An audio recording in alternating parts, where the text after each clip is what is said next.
정부가 리콜 대상인 BMW 차량의 중고 시장 유통을 차단하는 데 나섰습니다.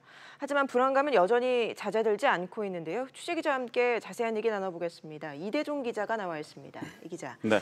정부가 BMW 중고차를 거래할 때 리콜 대상인지를 밝히도록 했다고요? 그렇습니다. 이 정부가 BMW 중고 차량을 거래할 때 성능과 이 상태 점검 기록부에 반드시 이 리콜 대상임을 명시하도록 했습니다.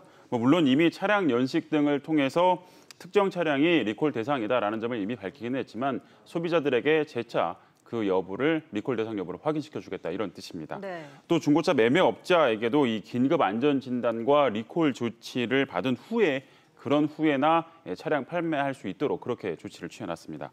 이렇게 정부 조치가 계속 이어지고 있지만 리콜 대상이 아닌 차량에서도 계속 불이 나고 있고 또 일부 국산 차량에서도 화재가 이어지고 있으면서 이 소비자들 그리고 우리 사회 내에서도의 불안감이 점점 커지고 있는 그런 상황인데요. 이런 가운데 경찰도 조만간 이 BMW 이 화재 사건의 이 수사에 좀 나설 것으로 보입니다.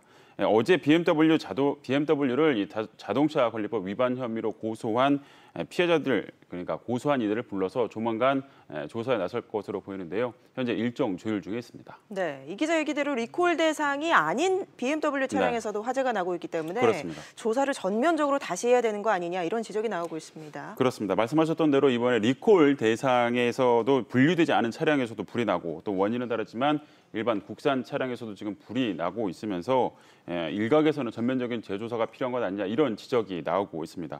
물론 이 지금 진행 중인 조치도 아직 끝나지 않은 상황이다 보니까 얼마나 실효성이 있을지는 좀 두고 봐야 할 것으로 보이는데요.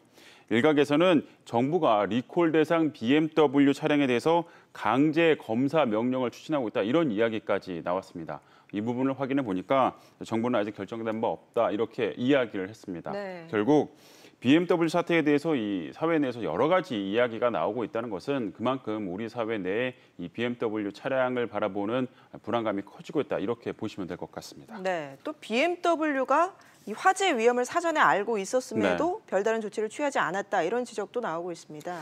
그렇습니다. BMW가 이번 사태 원인으로 지적한 부품이 배기가스 재순환 장치인데 이 재순환 장치의 문제점을 BMW가 이미 알고 있었다라고 지금 피해자들은 그렇게 주장을 하고 있습니다. 일단 아까 말씀드렸던 것처럼 경찰이 수사에 들어간 만큼 사실관계 확인을 좀 필요해 보입니다. 다만 이 자동차 특성상 여러 가지 부품의 앞뒤 원인을 좀 따져봐야 하기 때문에 시간은 좀 걸릴 것으로 보입니다.